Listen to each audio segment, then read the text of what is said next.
இந்த மிளகு கறியை சாதத்துல ஒரு கரண்டி அளவுக்கு போட்டு நல்லா பிசைஞ்சு சாப்பிட்டுட்டு இந்த சூப்பையும் ஊத்தி நீங்க சாப்பிடலாம். அப்படி இல்லைன்னா ஒரு டம்ளர்ல நீங்க ஊத்தி குடிக்கும் போது சளி இருமல் தொல்லையே இருக்காது. இப்ப பனிகாலம் அப்படிங்கறதுனால அதுவும் நம்ம பொங்கலுக்கு எல்லாருமே வேலை செஞ்சுட்டு ரொம்ப அசதியா இருப்போம். அந்த நேரத்துல நம்ம இந்த மாதிரி சூப் வச்சு குடிக்கும் போது நல்ல எனர்ஜியா இருக்கும், ரொம்ப நல்லா இருக்கும். இப்ப நம்ம ஈரோடு அம்மாச்சி மசாலால பொங்கல் ஆஃபரா 1000 ரூபாய்க்கு மேல வாங்குறவங்களுக்கு, தமிழ்நாட்டுக்குள்ள இருக்கவங்களுக்கு, நம்ம 1000 ரூபாய்க்கு மேல வாங்குறவங்களுக்கு கொரியர் சார்ஜ் முற்றிலும் இலவசம். அதர் ஸ்டேட்ல இருக்கவங்களுக்கு 1200 ரூபாய்க்கு மேல வாங்குறவங்களுக்கு கொரியர் சார்ஜ் ஃப்ரீ. இந்த ஆஃபர் வந்து உங்களுக்கு 1 மந்த் வரைக்கும் இருக்கும். அந்த பொங்கல் மந்த் 1 மந்த் வரைக்குமே உங்களுக்கு இந்த ஆஃபர் இருக்கும். இந்த ஆஃபர்ல உங்களுக்கு வேணுன்ற மசாலாவா இருந்தாலும் சரி, சத்து மாவு, அதுக்கப்புறமா வந்து ரெடிமேடு இட்லி மாவு, தோசை மாவு எல்லாமே நம்ம கிட்ட கிடைக்குது. வேணுன்றவங்க வெப்சைட் வாட்ஸ்அப்ல ஆர்டர் பண்ணி வாங்கிக்கோங்க. பாருங்க, இப்போ இந்த நாட்டுக்கோழி செய்யறதுக்கு நல்லெண்ணெய் வந்து ஒரு 3 டேபிள் ஸ்பூன் அளவுக்கு ஊத்திக்கலாம். இதுல சோம்பு வந்து 1/2 ஸ்பூன் அளவுக்கு சேர்த்துக்குவோம். கிராம்பு 3 சேர்த்துக்கலாம். பட்டை ஒரு பீஸ் அளவுக்கு போட்டுக்குவோம். இது மிளகு கறி அப்படின்றதுனால 1/2 ஸ்பூன் அளவுக்கு மிளகு, முழு மிளகு போட்டுடலாம். ஜீரகம் ஒரு 1/4 ஸ்பூன் அளவுக்கு போட்டுக்கலாம். இதுல நல்ல ஒரு 2 இனுக்கு அளவுக்கு கருவேப்பிலை சேர்த்துக்கலாம். இதுல கொஞ்சமா கொத்தமல்லி இலையும் சேர்த்துக்கலாம். இதுல ஒரு 6-7 பல்லு பூண்டும் போட்டுக்கலாம். 1 இன்ச் அளவுக்கு இஞ்சியும் போட்டுட்டு 2 பச்சை மிளகாய் சேர்த்துக்கலாம். போட்டுட்டு நல்லா வதக்கிக்கலாம் எல்லாத்தையும். இதுலயே ஒரு கைப்பிடி அளவுக்கு சின்ன வெங்காயம் கட் பண்ணதை போடுறேன், நீங்க முழுசா இருந்தாலும் போட்டுக்கலாம். இதுலயே ஒரு 1/2 தக்காளி அளவுக்கு எடுத்து நல்லா இதோடய போட்டு நல்லா வதக்கிக்கலாம். வதக்கும் போது டேஸ்ட் வந்து சூப்பரா இருக்கும்.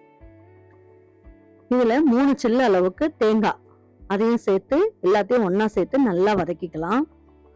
பாருங்க, இது எல்லாமே நல்லா வதங்கிடுச்சு. இப்ப இதை எடுத்து மிக்ஸி ஜார்ல போட்டுடலாம். பாருங்க, இது நல்லா ஆறுனதுக்கு அப்புறம் இதை பல்ஸ்ல போட்டுட்டு கொஞ்சமா தண்ணி ஊற்றி நல்லா நைஸா அரைச்சிட்டு வந்துடலாம். நாட்டுக்கோழியை வந்து குக்கர்லயே வச்சு வேக வச்சுக்கலாம்.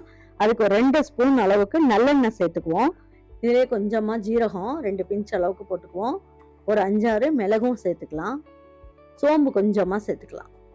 இதுலயே 2 இனுக்கு அளவுக்கு கருவேப்பிலையும் சேர்த்து நல்லா வதக்கிடலாம். இதுல நல்ல ஒரு கைப்பிடி அளவுக்கு சின்ன வெங்காயம் போட்டு நல்லா வதக்கிக்கலாம்.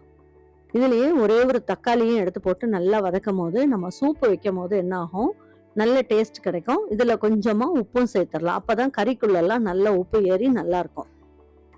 இப்போ இதுல 1.5 கிலோ அளவுக்கு நாட்டுக்கோழியை மீடியம் பீஸா கட் பண்ணி வாங்கிட்டு வந்திருக்கோம். இதுல மஞ்சள் தூள் போட்டு கழுவி எடுத்திருக்கோம். இதையும் போட்டு நல்லா வதக்கிக்கலாம்.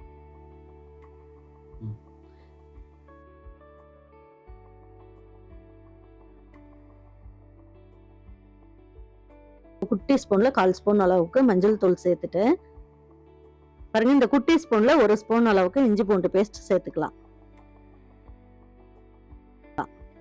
இப்போ இந்த சிக்கன் முழுகிற அளவுக்கு தண்ணி சேர்த்துக்கலாம்.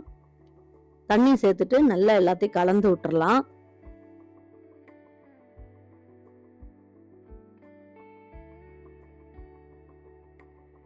இப்போ வந்து என்ன பண்ணுவோம், நல்லா குக்கர் மூடிட்டு வெயிட் போட்டுடலாம். 4 விசில், நாட்டுக்கோழி ஒரிஜினல் அப்படின்னா 4 to 5 விசில் வைக்கலாம். நல்ல விசில் வந்ததுக்கு அப்புறம் 2 நிமிஷம் ஸ்லோ ஃப்ளேம்ல வச்சுட்டு ஸ்டவ் ஆஃப் பண்ணிடலாம். நம்ம வந்து என்ன பண்ணுவோம், ஒரு 3 டேபிள் ஸ்பூன் அளவுக்கு எண்ணெய் ஊற்றிக்கலாம். இதுலயே கொஞ்சமா சோம்பு, மிளகு ஒரு 5-6 போட்டுக்குவோம். ஜீரகம் ஒரு பிஞ்ச் அளவுக்கு போட்டுக்கலாம். போட்டுட்டு கருவேப்பிலை ஒரு இனுக்கு அளவுக்கு சேர்த்துட்டு, இதுலயே ஒரு 1/4 கிலோ அளவுக்கு சின்ன வெங்காயம் அதையும் போட்டு நல்லா வதக்கிக்கலாம்.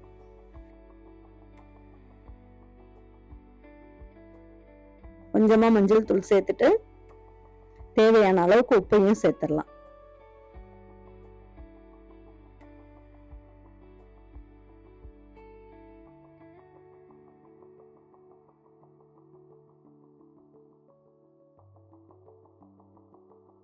பாருங்க, சிக்கன் நல்லா வதங்கிடுச்சு. இப்ப சிக்கனுமே வந்து எப்படி வெந்திருக்குன்னு பாருங்க. இப்ப இந்த சூப்பு தண்ணி இருக்கு இல்லையா, இதை ஒரு பாத்திரத்துல வடிகட்டி எடுத்து வச்சிடலாம். இதை சின்ன பசங்களுக்கெல்லாம் வந்து சூப்பு தண்ணி கொடுக்கும் போது சளி இருமல் இந்த பிரச்சனைக்கெல்லாம் ரொம்ப நல்லா இருக்கும். இதுல கொஞ்சமா மல்லி இலையும் போட்டு தனியா எடுத்து வச்சிடலாம். இப்போ இந்த கறியை மட்டும் போட்டு நல்லா வதக்கணும். இதுலயே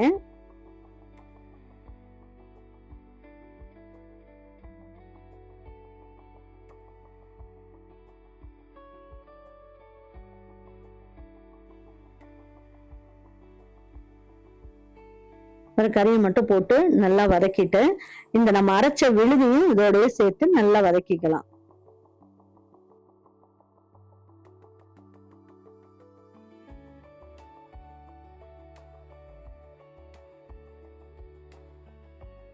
இப்போ இந்த மிக்ஸி ஜார்ல கொஞ்சமா தண்ணி ஊத்தி மசாலா ஊத்தி இருந்தது.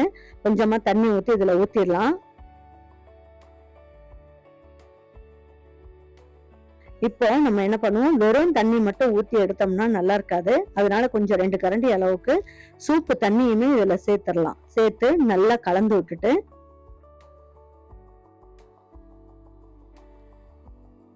தட்டை மூடி வச்சு நல்லா வேக வைக்கலாம். இது வந்து ஒரு 5 நிமிஷத்துக்கு ஹை ஃப்ளேம்லயே இருக்கட்டும். இப்போ எடுத்து பார்ப்போம். இந்த மிளகு கறியோட இந்த சூப்பை வச்சு சாப்பிடும் போது ரொம்ப நல்லா இருக்கும்.